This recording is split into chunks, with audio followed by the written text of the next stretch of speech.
வணக்கம். நான் அண்ணாச்சி ஆறுமுகப்பாண்டியன். அருமை நண்பர்களே, தமிழ் திரை உலகம் திசை திரும்பி போய்க் கொண்டிருக்கிறதே என்று அறிஞர் பெருமக்களும் தமிழக மக்களும் கவலைப்பட்டு கொண்டிருக்கின்றார்கள். திரைப்படம் என்பது ஒரு பொழுதுபோக்குக்காக உருவாக்கப்பட்டது. உழைத்து களைத்து போற மக்களை ஒரு மகிழ்ச்சியிலே திளைக்க வைக்க வேண்டும் என்பதற்காக அந்த சினிமா கண்டுபிடிக்கப்பட்டு அது தியேட்டர்களிலே வந்தபோது பாமரனும் போய் சென்று பார்த்துவிட்டு இருந்துவிட்டு சிரித்துவிட்டு மகிழ்ந்துவிட்டு வந்த காலம் போய் அதிலே கருத்துக்களை திணிக்க ஆரம்பித்தார்கள். கருத்துக்களை திணித்து அதை கதையோடு திணித்த போது அதையும் மக்கள் ஏற்றுக்கொண்டார்கள். சில புதுமைகளை புகுத்தினார்கள், அதுவும் கதையோடு சேர்ந்து வந்தது, அதையும் மக்கள் ஏற்றுக்கொண்டார்கள். ஆனால் இப்போது வருகின்ற படங்களை பார்க்கின்ற போது ஒரு வன்மத்தை விதைக்கின்ற இடமாக சினிமா மாறிவிட்டதோ என்கின்ற அச்சம்தான் நமக்குள்ளே எழுகின்றது. போய் பார்க்க வேண்டும் என்று சொன்னால் பார்த்துவிட்டு நிம்மதியாக வர முடியாது போல இருக்கிறது.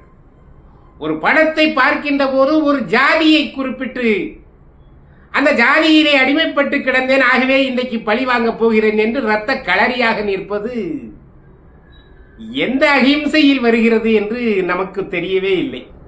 இதையெல்லாம் படித்தவர்கள் தான் செய்கின்றார்கள், பாமரன் செய்யவில்லை. இப்போது குறிப்பாக சொல்ல வேண்டுமென்றால் 2-3 டைரக்டர்கள் வந்திருக்கின்றார்கள். இவர்கள் நாங்கள் அடிமைப்பட்டு கிடந்தோம், ஆகவே இன்றைக்கு வருகின்றோம், வீரங்கொண்டு வருகின்றோம், நாங்கள் பழி வாங்குகின்றோம் என்று கடைசியிலே முடிவை அது இரத்த களரியாக காட்டி விடுகிறார்கள். அங்கே ரத்தம் சிந்துகின்றது, ரத்தம் ஆறாக ஓடுகின்றது. அடிமைப்பட்டு கிடந்தோம், இன்றைக்கு விழித்துக் கொண்டோம், ஆகவே உங்களை பழி வாங்குகிறோம் என்று சினிமாவில் காட்ட முடியுமே தவிர அது நடைமுறைக்கு ஒத்து வருமா என்பது தெரியவில்லை. அப்படி ஒத்து வந்தால் இந்த நாடு நாடாக இருக்குமா? நீ ஒரு நாள் அடிமைப்பட்டு கிடந்தாய் என்பதற்காக இன்றைக்கு இன்னொருவனை போய் அவனை வெட்டுவதும் குத்துவதும் கொலை செய்வதுமாக இருந்தால் உன்னை சும்மா விடுமா அரசு? அல்லது அது நாடாக இருக்குமா? அப்ப கற்பனைக்கு எட்டாத ஒரு விதையை ஏன் விதைக்க வேண்டும்? இப்போது அதிலே முன்னணியிலே இருப்பவர் ரஞ்சித் இருக்கின்றார்.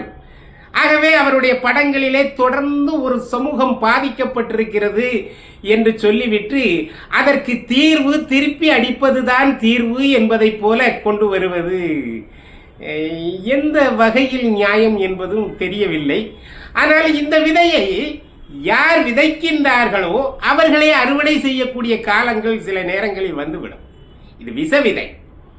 இந்த விதை உங்களுக்குத்தான் கிடைக்குமே தவிர மற்றவர்களுக்கு போய் சேராது. ஏனென்றால் உலகம் ஒரு பதட்டத்தை எதிர்பார்க்கவில்லை, ஒரு அமைதியை எதிர்பார்க்கிறது. ஒரு கன்னத்தில் அடைந்தால் மறுகன்னத்தையும் காற்று என்று சொன்ன இயேசு பெருமான் சொன்ன தத்துவங்களையும் அன்புதான் பிரதானம் என்று சொன்ன தத்துவங்களை எல்லாம் கேட்க வேண்டும். புத்தமும் மதம் சொல்வதை போல வேறு எந்த மதமும் சொல்லியிருக்கிறார்? சொல்லாது. அந்த அளவிற்கு ஒரு அமைதி மார்க்கமாக, ஒரு அகிம்சையின் மார்க்கமாக புத்த மதம் இருந்தது. ஆனால் அந்த புத்தனை கையில் வைத்துக்கொண்டு இப்படி இரத்த களரியாக நிற்பது என்பது எந்த வகையிலே ரஞ்சித் போன்றவர்களுக்கு இது தெரியும் என்று தெரியவில்லை. அதே போல மாரி செல்வராஜ் என்று ஒருவர் இருக்கின்றார். இவர்களெல்லாம் படம் எடுத்து ஒரு புதுமை படைக்கிறோம் என்று சொல்லிவிட்டு விஷ விதைகளை விதைத்து செல்கின்றார்களே, அந்த அச்சம்தான் நமக்கு ஏற்படுகிறது. ஒரு காலத்தில் அடிமைப்பட்டு கிடந்தோம் என்றால் அதையே குத்தி குத்தி காட்டுகின்ற வருவது ஒரு மனநோய் இல்லையா? அடிமைப்பட்டு கிடந்தோம், இன்றைக்கு நீங்கள் அடிமைப்பட்டிருந்தால் இன்றைக்கு நீங்கள் திரையுலகத்திற்கு வந்திருக்க முடியுமா? இன்றைக்கு படித்தவர்கள் எத்தனையோ பேர்கள், அன்றைக்கு ஒதுக்கப்பட்டவர்கள் இன்றைக்கு படித்து முன்னணியிலே வந்து அவர்களுக்கு கீழே 1000 பேர்கள் கைகட்டி சேவகம் செய்கின்ற சூழ்நிலையெல்லாம் வந்திருக்கின்றதே. இதை பாராட்டுங்க வேண்டியதுதானே? நீ படி, நீ பொருளாதாரத்தில் மேம்பட்டு வா, உனக்கான மரியாதை தானாகவே கிடைக்கும். யாரிடமும் சென்று யாசகம் கேட்க வேண்டிய அவசியமே இல்லையே. சமீபத்தில் அந்த ஒரு திரைப்பட பாடல் வெளியீட்டு விழாவை மாரி செல்வராஜ் வெளியிடுகின்றார். அதிலே அவர் பேசுகின்றார். அந்த கருத்து முரண்பாடுகளை பாருங்கள். சொல்ல வேண்டும் என்றார். சில விஷயங்களை கேட்கின்ற போது அதற்கு பதில் சொல்ல வேண்டும் என்கின்ற ஆவல் வருகிறது. அவர் வாழை என்கின்ற ஒரு படம் எடுக்கின்றாராம். அந்த படத்தில் என்னுடைய கதை அவர் ஊரிலே நடந்ததாம். அவர் சிறுபிள்ளையாக இருக்கின்ற போது ஆடு மாடுகளை மேய்த்தாராம். ஒரு தோட்டத்திற்குள், நன்றாக கவனித்துக் கொள்ளுங்கள், ஒரு தோட்டத்திற்குள் அவருடைய ஆடு மாடுகள் சென்று அந்த தோட்டத்தில் இருந்த வாழைகளை மேய்ந்து விட்டது. இதை பார்த்த அந்த தோட்டத்தின் உரிமையாளர் என்னை அடித்து விட்டார். அது என் நெஞ்சில் கனலாக தகித்துக் கொண்டிருக்கிறது. அதுதான் இந்த படம் என்று அவர் சொல்லுகின்ற போது மற்றவர்களெல்லாம் ஓஹோ ஏதோ நல்ல கருத்தா சொல்றாரோ அப்படி நினைச்சுக்குவீங்க. அவர் சொன்ன வார்த்தைகளை வைத்து நீங்கள் கண்டுபிடியுங்கள் இதிலே என்ன நியாயம் இருக்கிறது என்று. ஒரு தோட்டம் என்றால் வேலி போட்டிருப்பார்கள். அப்ப ஒரு தோட்டம், வேலி போட்ட தோட்டத்திற்குள் ஆடுகள் நுழைகின்றது. அங்கே வாழை, பெரிய வாழையாக இருந்தால் அது ஆடு கடித்தால் ஒன்றும் நஷ்டம் வராது. ஆனால் அப்போதுதான் வைத்த வாழையாக இருந்தால் அது அந்த குருத்தை மட்டும் சாப்பிட்டு விடும். அப்ப அந்த வாழை அத்தோடு சரி. அப்ப நீ ஒரு 10 ஆடுகள் சென்று அதன் குருத்துக்களை எல்லாம் கடித்து சிதறி, அதாவது சின்ன பின்னப்படுத்தினால் தோட்டத்துக்காரனுக்கு கோபம் வருமா வராதா? இப்ப நம்ம எல்லாம் இருந்தான்னா அடிக்க மாட்டான், அவனை திட்டுவோம், ஆடுகளை கண்டால் விரட்டி விடுவோம், கண்டால் உடனே விரட்டி விடுவோம். ஆனால் அப்படியும் காணாமல் இருந்தால் அவனை திட்டுவோம், இந்த பக்கம் வராதே என்று சொல்லுவோம். ஏதாச்சும் சில கோபக்காரர்கள் இருந்திருப்பார்கள். இவன் சிறுவனாக மாரி செல்வராஜ் இருந்தனால் ஒரு அடியை அடித்து விட்டார் போல். அப்ப இப்ப யாருடைய குற்றம்? தன் குற்றத்தை உணராதவன் எப்படி பிறருக்கு உபதேசம் செய்ய முடியும்? நீ வேலி போட்ட தோட்டத்திற்குள் ஆடுகளை அனுப்பியது, மேய விட்டது தவறு என்கின்றது அந்த எண்ணம் உனக்கு வரவில்லையே. அப்ப உனக்கான நியாயத்தை, உனக்கான தளம் கிடைத்து விட்டால் அதிலே சொல்லி மற்றவர்களிடத்திலே புகுத்துவதுதான் இன்றைய சினிமாவா? என்னையா நியாயமாக இருக்கிறது? இந்த இப்படியெல்லாம் எடுத்தால் ஏதோ ஒரு படம் வெற்றி பெற்று விட்டது, ஏதோ அது எந்த முகரையிலே வெற்றி பெற்று விட்டது என்று சொன்னால் அடுத்தடுத்து உங்களுக்கு வெற்றி கிடைக்கும் என்று நினைக்கின்றீர்களா? தங்கலான் தொங்கலான் ஆகிவிட்டது அல்லவா? மிகப்பெரிய நடிகர், ஒரு நல்ல நடிகரை, அவருடைய உழைப்பை வீணாக்கி விட்டீர்களே. இன்னும் ஒன்றை சொல்கிறார்கள். என்ன, எதை சொல்ல வருகிற? திரைப்படம் என்பது எல்லா சமூகத்திற்கும் ஆனதில்ல. அப்ப எல்லோரும் வருகின்ற மாதிரி தானே நீங்கள் படம் எடுக்க வேண்டும்.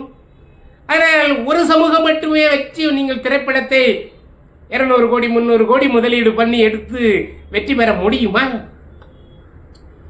ஆகவே உங்களுக்கான தளம் திரைத்தளமாக அமைந்துவிட்ட காரணத்தினால் அதிலே உங்களுடைய கருத்துக்களை எல்லாம் திணித்து இன்றைக்கு திரைத்துறையை சர்வ நாசமாக்கி கொண்டிருக்கின்றீர்களே. பொதுவான கருத்துக்கள் உங்களுக்கு கிடைக்கவில்லையா? இந்த நாட்டிலே கதை கிடைக்கவில்லையா? எது கிடைத்தால் என்ன? அதை வன்முறைக்காடாக கடைசி கட்டத்தில் ஆக்க வேண்டிய அவசியம் என்ன? எங்களை அடக்கி வைத்தார்கள், நாங்கள் இனி திமிரி விடுவோம், நாங்கள் உதைத்து விடுவோம், அடித்து விடுவோம், நொறுக்கி விடுவோம் என்று சொன்னால் என்ன அமைதி ஏற்படுமா? பதட்டம் ஏற்படுமா? ஆகவே தான் சொல்கின்றோம், திரைத்துறை வேறு திசையை நோக்கி செல்கின்றது. ஆனால் நிச்சயமாக வெற்றி கிடைக்காது. அவுட் ஆயாச்சு. எத்தனை பெரிய படங்களை, வெற்றி படங்களை கொடுத்தார் ரஞ்சித் அவர்கள். ரஜினிகாந்த் வெற்றி படம் என்று அறிவிக்கின்றீர்களா? ரஜினிகாந்த் ஒரு கழுதையை வைத்து எடுத்தாலும் ரஜினிகாந்த் கழுதை மேய்ப்பவராக போட்டா கூட அந்த படம் வெற்றி அடையும். அது உங்களுடைய வெற்றி அல்ல, அது ரஜினிகாந்துடைய வெற்றி. சூப்பர் ஸ்டார் எங்களுடைய வெற்றி தான் அது. ரஞ்சித் இயக்கியதனால் வெற்றி அல்ல. எத்தனையோ இயக்குநர்கள் இயக்கி அவருடைய படங்கள் வெற்றி பெற்றிருக்கின்றன. ஆகவே அதை கணக்கில் வைத்துக் கொள்ளாதீர்கள். உங்களுடைய கதைகள் எல்லாம் பெரிய அளவில் வெற்றி பெற்றதாக தெரியவில்லை. நீங்கள் கூட இன்னைக்கு தங்களான் வெற்றி பெற்றதாக அறிவித்திருக்கின்றீர்கள். ஆனால் அது தோல்வி என்பதை திரைத்துறையினர் ஒப்புக்கொண்டிருக்கின்றார். ஆகவே அடுத்து வாழையை பற்றி பேசுகிறார்கள். இதுவும் ஒரு சமூகத்தினுடைய இழிவை சொல்லி அதை பிறகு அது பழி வாங்குவது போல வரும் போல தெரிகிறது. ஆகவே முன்னேற்பாடாகவே நீங்கள் அறிவிக்கிற காரணத்தினால் அந்த படத்திற்கு மற்ற சமூகத்தினர் வருவதற்கு கொஞ்சம் யோசிப்பார்கள் இல்லையா? அருமை நண்பர்களே, நீங்கள் கற்பனா சக்தி மிகுந்தவர்கள். ஆகவே நீங்கள் திரைத்துறைக்கு வந்திருக்கின்றீர்கள். உங்களுக்கு கற்பனை வளம் அதிகமாக இருக்கின்ற காரணத்தினால்தான் நீங்கள் திரைத்துறைக்கு வந்திருக்கின்றீர்கள். ஆகவே உங்கள் கற்பனை வளத்தை ஒரு கட்டுக்குள் வைத்துக் கொண்டு மனிதனுக்கு அழிவு ஏற்படுத்தாத வகையில் ஒரு நல்ல செய்திகளை, நல்ல கருத்துக்களை கொடுப்பதற்கு முயற்சி செய்யுங்கள். ஒரு சமூகம் பாதிக்கப்பட்டது, இன்னொரு சமூகம் பாதிக்கப்பட்டது என்று சொல்லிக்கொண்டு நீங்கள் வருவதிலே ஒரு பிரயோஜனமும் இல்லை. நீங்கள் சொல்லலாம் உடனே, நாட்டாமை வரவில்லையா, அப்போது ஒன்றுமே சொல்லவில்லையே, சின்ன கவுண்டர் வந்ததே, அப்போது ஒன்று சொல்லவில்லை. நாட்டாமையில வேற ஜாதியை பற்றியே பேசலைங்க. சின்ன கவுண்டர்ல எந்த சாதியை பற்றியாவது பேசினாங்க, சின்ன கவுண்டர் நல்ல கவுண்டர்னு பேசினாங்க. இதுதானே, அதுக்கும் இதுக்கு வித்தியாசம் இல்லையா? உங்கள் படங்கள் திருப்பி கடைசி அதனுடைய முடிவு என்ன ஆகிறது? உங்களை வஞ்சிக்கப்பட்டு உங்களை பழிவாங்கிய அந்த உயர்ந்த ஜாதி என்று சொல்லப்பட்டவர்களை நீங்கள் திருப்பி பழிவாங்குவது போல முடிவு இருக்கிறது. ஆகவே இது போன்ற காட்சிகள் அமைதிப்படுத்தாது, அது மேலும் மேலும் சமூகத்தில் பதட்டத்தை உருவாக்குமே தவிர அது உங்களுக்கு மிகப்பெரிய அளவிலே லாபமும் வராது. இந்த சினிமாவை வைத்து திருந்தியவர்கள் யார் சொல்லுங்கள் பார்ப்போம். சினிமா ஒரு பொழுதுபோக்கு தானே தவிர அதிலே நீங்கள் கருத்துக்களை எல்லாம் சொல்லி திருத்தி விடலாம் என்று சொன்னால் இந்த சமூகம் அந்த அளவுக்கு மோசமானதல்ல. இப்பெல்லாம் சினிமாவை பார்ப்பதை விட்டு விட்டார்கள். பாதி பேர்கள் எல்லாமே அப்படியே பார்க்கறதுனா வீட்டில் இருந்து பார்க்குறாங்க, தேட்டருக்கே வராமல் போய்விட்டார்கள். ஆகவே அருமை நண்பர்களே, திரையில் இருக்கின்ற கற்பனை வளம் நிறைந்த கதாசிரியர்களே, உங்கள் கதைகளை நீங்கள் உருவாக்குகின்ற போது ஒரு நேர்மையாக, ஒரு நாட்டிற்கு நன்மை தரும் செய்தியை சொல்வதாக இருக்கட்டும். அப்படி சொல்லவில்லை என்றாலும் பரவாயில்லை, பொழுதுபோக்காக எடுத்து தள்ளுங்கள். 2 பாட்டு 2 குத்து 2 என்று சொன்னதை போல பொழுதுபோக்காக எடுத்து தள்ளுங்கள்.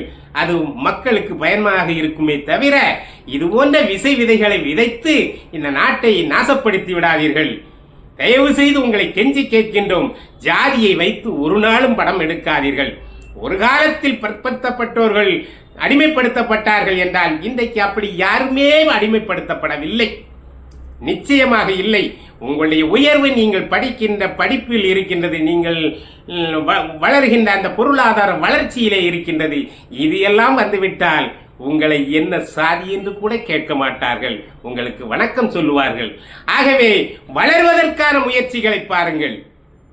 நீங்கள் மேலும் மேலும் சொல்லி ஒரு புண் ஏற்பட்டு விட்டது என்று சொல்லி அந்த புண்ணை தோண்டி தோண்டி தோண்டி தோண்டி பெரிதாக்காதீர்கள். அது உங்களுக்குத்தான் வலியை தரும். ஆகவே திரைத்துறை திசை மாறி பயணித்துக் கொண்டிருக்கிறது. ஆகவே அந்த வருத்தம் நமக்குள் இருக்கிறது. ஆனால் இப்படி திசை திருப்பவர்கள் வெற்றி பெற்றதாக சரித்திரமே இல்லை. 2 படம் வெற்றி பெறலாம், 3 படம் வெற்றி பெறலாம், அதோட அவர் அட்ரஸ் இல்லாம போயிடுவாங்க. இதுதான் நடைமுறை. ஆகவே திரைத்துறை திசை மாறி போகின்ற இந்த போக்கு நெடுங்காலம் நீடிக்காது. மீண்டும் அது தன் நிலைக்கு வரும் என்று நாம் எதிர்பார்ப்போம். நன்றி, வணக்கம்.